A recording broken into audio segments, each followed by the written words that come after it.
Hari ini kita akan belajar tentang turunan fungsi aljabar ya. Untuk mempelajari konsep turunan fungsi, ya, sebenarnya kalian itu memerlukan pengetahuan mengenai konsep fungsi dan limit ya, limit yang minggu lalu kita sudah bahas ya.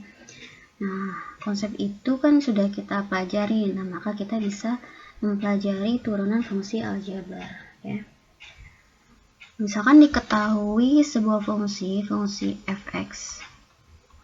Nah, ini sebuah fungsi.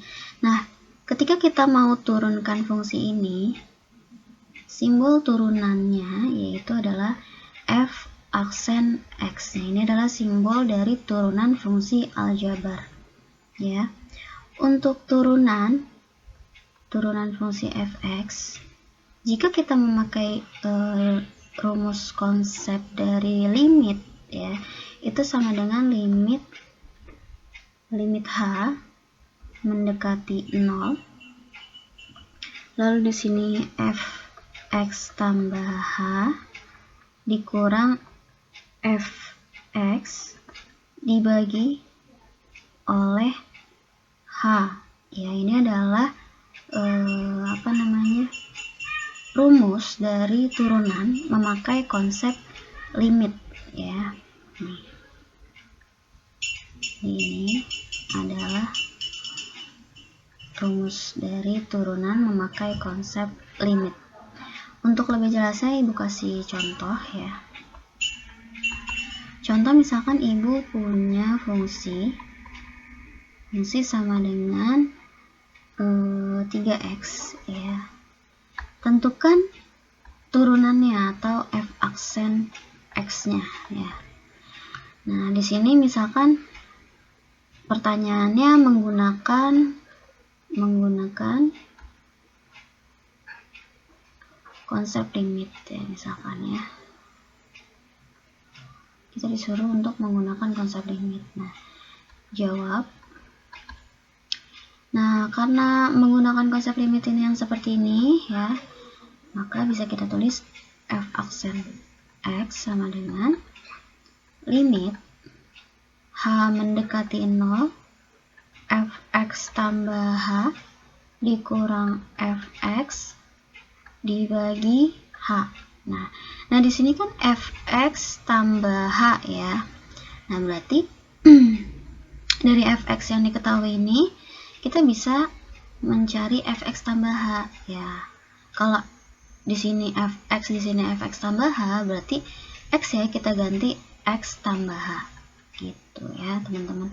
Nah, berarti di bawahnya sama dengan limit h mendekati 0. Nah, karena fx tambah h-nya itu 3 kali x tambah h, nah maka kita tulis di sini 3 kali x tambah h dikurang, nah fx-nya berapa? Fx-nya itu 3x ya dari soalnya dibagi h gitu ya. Lalu turunan di sini tulis turunan fx. Lalu kita tulis lagi limit h mendekati 0. Nah, 3 kali x tambah h berarti kan 3x ditambah 3h ya. Kita kali pelangi ya. Dikurang 3x dibagi h gitu ya. Lalu f aksen x sama dengan limit h mendekati 0. Nah, ini kan 3x dikurang 3x, berarti kan habis ya, sisa 3h di sini dibagi h. Nah, h-nya ini bisa kita coretkan karena dia sama, terus dia perkalian dan pembagian yang 3 dikali h dibagi h, berarti h-nya bisa habis. Nah, berarti hasilnya limit h mendekati 0 3 ya. Seperti yang kita tahu, jika suatu limit itu di sebelahnya itu konstanta, maka dia menghasilkan konstanta itu sendiri ya. Maka turunannya adalah 3 gitu. Gitu ya teman-teman. Nah, ini adalah turunan menggunakan konsep limit. Lalu tadi yang pertama ini konsep limit. Lalu yang kedua itu kita belajar tentang sifat turunan fungsi ya. Kita belajar ini, sifat-sifat turunan fungsi. Nah, sifat-sifatnya yang pertama, jika fungsinya itu sama dengan konstanta ya, maka turunannya itu sama dengan 0 ya. Contoh misalkan fungsinya itu sama dengan 7 ya, berarti turunannya itu sama dengan 0 gitu teman-teman ya. Lalu sifat yang kedua, jika fungsinya itu sama dengan x pangkat n, nah maka turunannya dirumuskan jadi seperti ini. N nya kita kedepankan, kita kali x dipangkatkan n dikurang 1. Jadi n nya kita kedepankan dikali x pangkat n nya kita kurang 1 ya. Contoh misalkan fx nya itu sama dengan 6x ya. Nah, maka turunannya itu sama dengan berapa teman-teman? Oh sorry. Contohnya jangan ini ya. Misalkan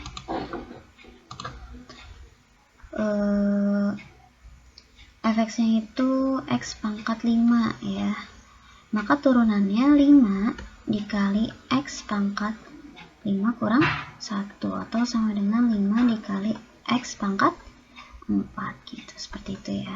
5x pangkat 4 gitu.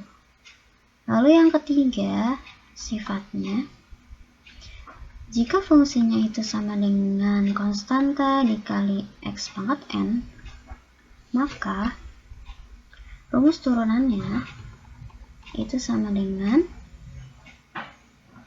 apa? N kita kedepankan dikali konstantanya kita kali x pangkat n kurang 1 gitu ya. Contoh misalkan fungsinya ibu punya di sini yang tadi 6x pangkat 3 misalkan. Nah, kita disuruh mencari turunannya ya, maka turunannya itu berarti 3 dikali 6 dikali x pangkat 3 dikurang 1, maka sama dengan 18x pangkat 2 gitu. Itu ya teman-teman. Nah, dari sifat-sifat ini kita bisa menyelesaikan suatu soal ya. Contohnya gimana? Nah, contohnya itu misalkan ada suatu fungsinya itu misal 3x pangkat 5 ditambah 17x pangkat 2 dikurang 56x ditambah 9 misalkan ya. Kita disuruh mencari turunannya ya. Bagaimana caranya? Nah, maka kita turunkan satu-satu ya. Dari yang ini 3x pangkat 5, maka 5 kali 3 x pangkat 5 kurang 1 ditambah 2 kali 17 kali x pangkat 2 kurang 1 dikurang, nah 56x berarti 56 dikali 1 kan pangkatnya, x pangkat 1 dikurang 1, nah tambah, nah 9 ini adalah konstanta. Tadi seperti yang sifat pertama, konstanta jika kita turunkan maka hasilnya 0, maka didapat 15x pangkat 4 ditambah 34x dikurang 56 ya. X pangkat 1 kurang 1 itu kan x pangkat 0 ya. X pangkat 0 itu sama dengan 1. Apapun yang kita pangkatkan 0 itu sama dengan 1 gitu. Ya, sampai sini saja. Ibu sudahi ya. Wassalamualaikum warahmatullahi wabarakatuh.